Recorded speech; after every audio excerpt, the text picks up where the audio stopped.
جس طریقے سے انسان کا جسم تھکتا ہے، ذہنی طور پہ جسمانی طور پہ تھک جاتا ہے، بالکل اسی طریقے سے انسان کا دل بھی تھک جاتا ہے، دل بھی پریشانیوں کے اندر گھر جاتا ہے۔ بہت سی کامن وجوہات جن کی وجہ سے دل بہت تھک جاتا ہے وہ تب ہے جب انسان اپنے فیوچر کے بارے میں بہت زیادہ سوچتا ہے۔ فیئر آف فیوچر جو ہے وہ انسان کو اکثر تھکا دیتا ہے۔ یہ انسان کا دل اس لیے بھی پریشان ہو جاتا ہے کہ انسان جو اللہ نے اس کو دیا ہوتا ہے اس میں وہ مطمئن نہیں ہوتا۔ اور تیسری وجہ جس کی وجہ سے انسان کا دل جو تھک جاتا ہے وہ گریف ہے، غم ہے، اور اسی طریقے سے ڈیزائرز ہیں، شہوات ہیں۔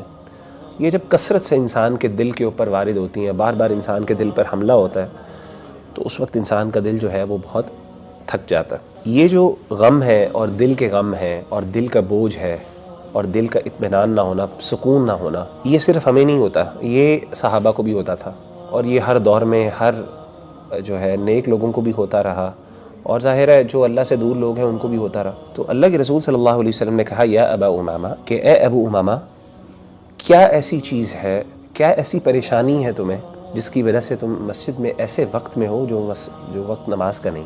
تو سیدنا ابو امامہ نے کہا کہ یا رسول اللہ صلی اللہ علیہ وسلم، یعنی مال کی پریشانی اور اس کی وجہ سے پھر غم، مطلب زندگی بہت مشکل ہو گئی، ٹف ہو گئی ہے، اور اس پریشانی کی وجہ سے، اس کیفیت کی وجہ سے میں یہاں پہ مسجد میں آ گیا۔ آپ امیجن کریں کہ صحابہ جو تھے جب ان کو پریشانی ہوتی، مشکلات ہوتی اور وہ اس طرح کے غم بوجھل ہوتا تو وہ کدھر رخ کرتے؟ مسجد میں رخ کرتے۔ تو آپ نے کہا کیا میں تمہیں کوئی ایسی بات نہ سکھا دوں یا ایسے کلمات نہ سکھا دوں کہ اگر وہ تم کلمات کہو یا وہ دعا کے کلمات تم اللہ کے سامنے گڑ گڑا کے پیش کرو تو اللہ تمہارے غموں کو تم سے دور کر دے، تمہاری پریشانیوں کو، تمہاری انزائٹی کو تم سے دور کر دے۔ ہموم کہتے ہیں پریشانی کو۔ وقضا عنک دینک، اور تمہارا جو قرضہ ہے وہ تم سے اللہ تعالیٰ دور کر دے، یعنی وہ تمہارا ادا کر دے۔ تو انہوں نے کہا بلا یا رسول اللہ، کیوں نہیں اللہ کے رسول، میں تو اسی غم اور اسی پریشانی میں یہاں پہ موجود ہوں۔ آپ صلی اللہ علیہ وسلم نے فرمایا اذا اصبحت و اذا امسیت، جب بھی تم صبح کرو یا شام کرو، یعنی صبح اور شام کے اذکار کے اندر ایک بندے کو دعا پڑھنی چاہیے، وہ نبی صلی اللہ علیہ وسلم نے لکھا، اور وہ کیا تھی؟ آپ نے فرمایا اللہم انی اعوذ بک من الہم والحزن، اے اللہ میں تیری پناہ میں آتا ہوں ہم سے اور حزن سے۔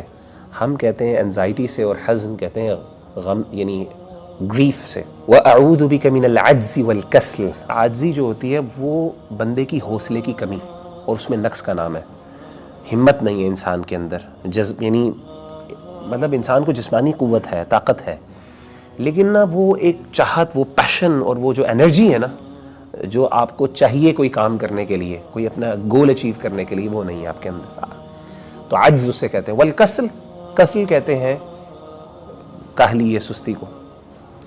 وَأَعُوذُ بِكَ مِنَ الْجُبْنِ وَالْبُخْلِ، اور اللہ میں تیری پناہ میں آتا ہوں جبن اور بخل سے۔ وَأَعُوذُ بِكَ مِنْ غَلَبَةِ الدَّيْنِ وَقَهْرِ الرِّجَالِ، اور اللہ میں تیرے پناہ میں آتا ہوں قرضے کے غلبے سے، وقہر الرجال، اور لوگوں کے قہر سے، مردوں کے قہر سے، یعنی دشمن کے قہر سے اور اس کی زیادتی سے۔ تو کہتے ہیں کہ میں نے یہ دعائیں پڑھنا شروع کی صبح شام تو اللہ تعالیٰ نے مجھ سے یہ دونوں چیزیں دور کر دیں۔ آپ دیکھیں کہ نبی صلی اللہ علیہ وسلم، یہ ایک روحانی، یہ دل جب بھاری ہو، پریشان ہو، یعنی انزائٹی نہ جا رہی ہو، اس طرح کے حالت میں ہو، انسان کو سمجھ نہ آ رہی، انسان کو نا بعض اوقات نکالنے کی ضرورت پڑتی ہے۔ کہاں پہ نکالنے؟ کوئی جگہ بھی نہیں مل رہی ہوتی، غصہ بھی نہیں نکال سکتے کسی۔